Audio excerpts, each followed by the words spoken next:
Baik, Assalamualaikum warahmatullahi wabarakatuh. Perkenalkan, nama saya Muhammad Taufik Setiawan dengan NIM F52125200039 yang ingin sekiranya eh, memaparkan atau menjelaskan tentang suatu tugas yang telah Bapak Rifil berikan kepada kita-kita semua, yang dimana tugas ini adalah tugas dari mata kuliah logika diskrit, dan ini Bapak Rifil berikan kepada kami untuk sekiranya diselesaikan dan juga diberikan penjelasan dari apa yang kami telah jawab. Baik, langsung saja. Pertama, saya akan membacakan terlebih dahulu tentang tugas yang telah diberikan. Pertama kita bahas ini ya. Mahasiswa diminta untuk menyelesaikan soal yang berhubungan dengan penarikan kesimpulan logis berdasarkan premis, aturan inferensi, dan menyusun bukti matematis langsung tidak langsung dan induksi. Tugas ini akan melatih kemampuan berpikir deduktif serta memahami struktur logika formal. Dan DP soal, untuk soalnya itu yang pertama, satu, diberikan premis berikut. Jika saya belajar P, maka saya lulus ujian Q. Saya belajar sama dengan P. Gunakan aturan modus ponens untuk menentukan kesimpulan logis dan tuliskan alasan logisnya. Satu, buktikan bahwa jika N adalah bilangan ganjil, maka N kuadrat adalah bilangan ganjil. Gunakan metode bukti langsung. Gunakan induksi matematika untuk membuktikan rumus. Rumusnya dapat kita lihat seperti ini. Nah, pertama, kita masuk di penarikan kesimpulan logis, aturan modus ponens.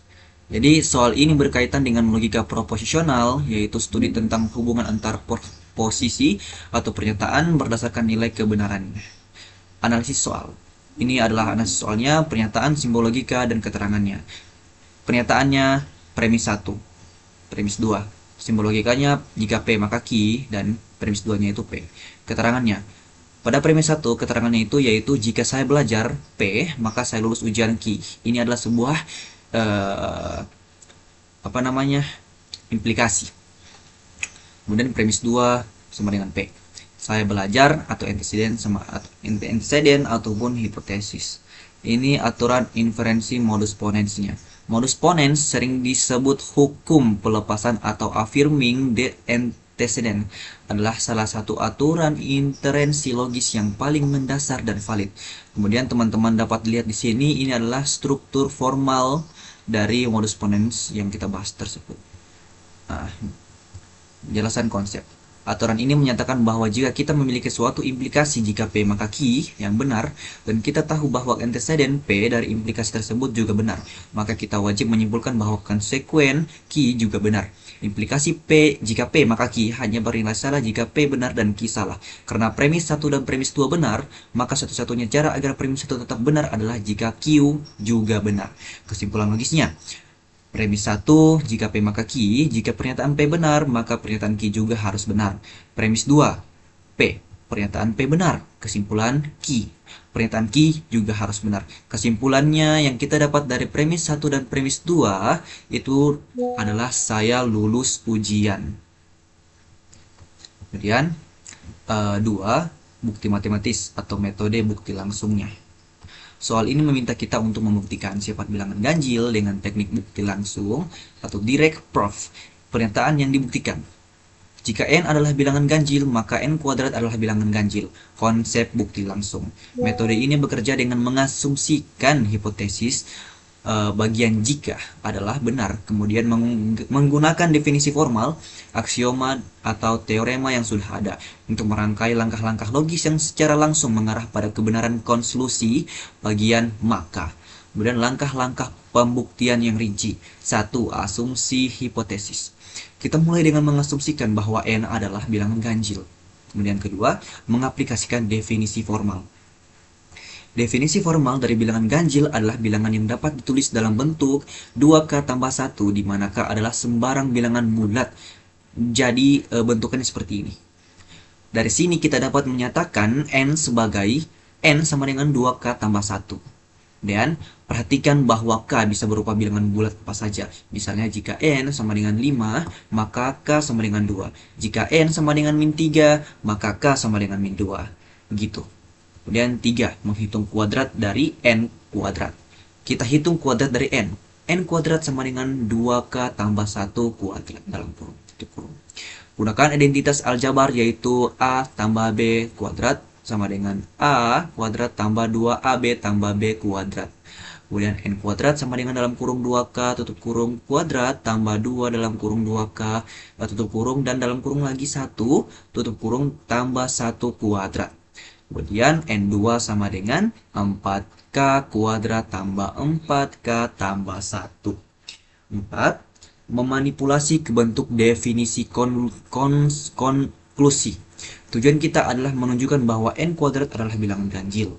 Artinya, kita harus menulis N kuadrat dalam bentuk 2, bilangan bulat tambah 1.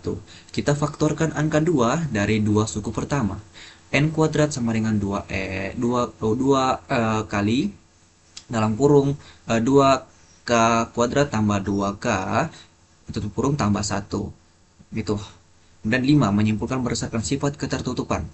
Tadi kita sudah membahas bagaimana asumsi hipotesisnya, mengaplikasikan definisi formalnya, menghitung kuadrat, ataupun memanipulasi ke bentuk definisi konklusi. Baik, ini di 5 ini kita menyimpulkan berdasarkan sifat ketertutupan. Kita definisikan suku dalam kurung sebagai bilangan bulat baru M. M sama dengan 2K kuadrat tambah 2K. Gini.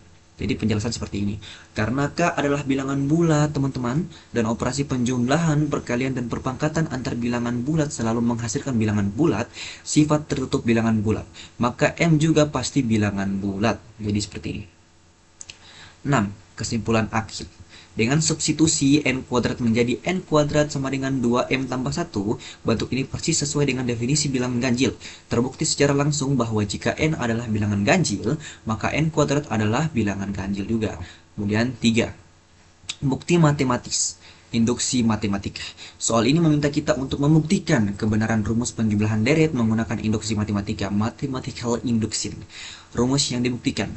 P dalam kurung N, titik 2 tambah 4 tambah 6 tambah titik tambah 2N sama dengan N dalam kurung N tambah 1.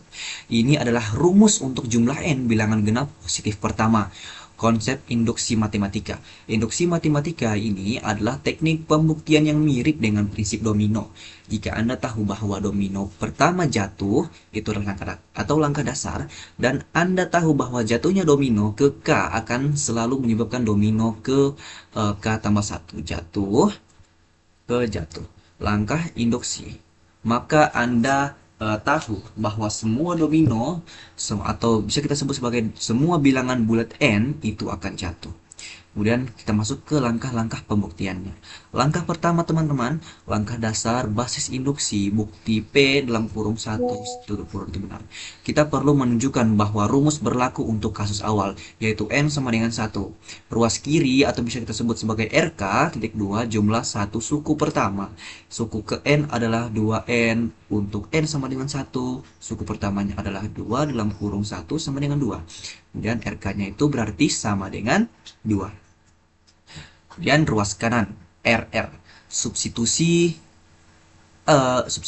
N sama dengan 1 ke dalam rumus N dalam kurung N tambah 1.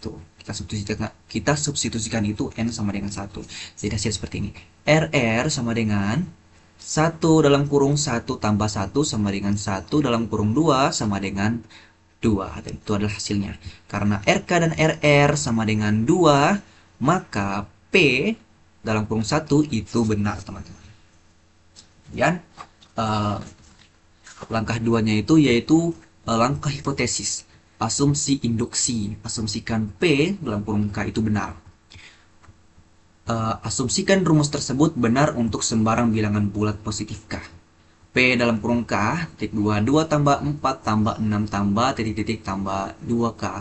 Dan ini seperti yang saya bilang tadi, ini adalah rumus. Hipotesis ini adalah kunci yang akan kita gunakan di langkah berikutnya. Kemudian, langkah berikut yang dimaksud itu adalah langkah 3, yaitu langkah induksi. Buktikan P dalam kurung K tambah 1 itu benar. Jadi di sini kita harus membuktikannya.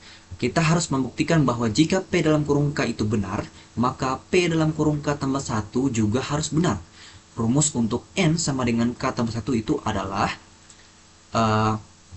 seperti ini. Ini adalah sebuah rumus untuk N sama dengan K tambah 1. Ini di sini. Nah, pertama kita mulai dari ruas kiri dari P dalam kurung K tambah 1 tutup kurung. Seperti ini. RK sama dengan 2 tambah 4 tambah 6 tambah titik-titik tambah 2K tambah 2 kemudian dalam kurung K tambah 1 tutup kurung. Kita di sini gunakan hipotesis induksi P dalam kurung K untuk menggantikan deret sampai suku ke K. RK sama dengan K dalam kurung K tambah 1 tambah 2 dalam kurung K tambah 1. Sekarang kita lakukan faktorisasi aljabar dengan mengeluarkan faktor yang sama, yaitu K tambah 1 yang menghasilkan RK sama dengan K tambah 1 kali K tambah 2. Bandingkan hasil ini dengan ruas kanan dari PK tambah 1. RR sama dengan K tambah 1 itu sama dengan juga K tambah 2. Karena ruas kiri sama dengan ruas kanan, maka P dalam kurung K tambah 1 itu sama dengan benar.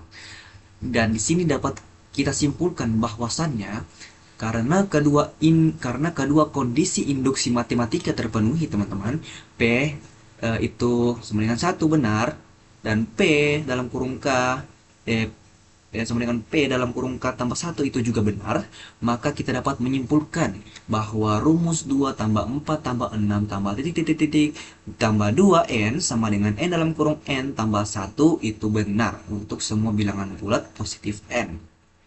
Jadi itu mungkin teman-teman yang saya bisa jelaskan kepada teman-teman sekalian mengenai jawaban serta penjelasan dari soal yang telah diberikan oleh Bapak Rivial kepada kita semua. Maaf jika mungkin ada salah kata atau salah pengucapan atau mungkin penjelasan saya yang kurang jelas. Uh, itu mohon dimaafkan karena uh, ini juga saya masih dalam proses pembelajaran, teman-teman. Jadi mohon dimaklumi. Dan untuk Bapak, maaf jika mana dalam penjelasan saya ini kurang kena dengan apa yang Bapak inginkan. Begitu. Terima kasih sebelumnya. Saya akhiri. Wabillahi taufiq wal hidayah. Wassalamualaikum warahmatullahi wabarakatuh.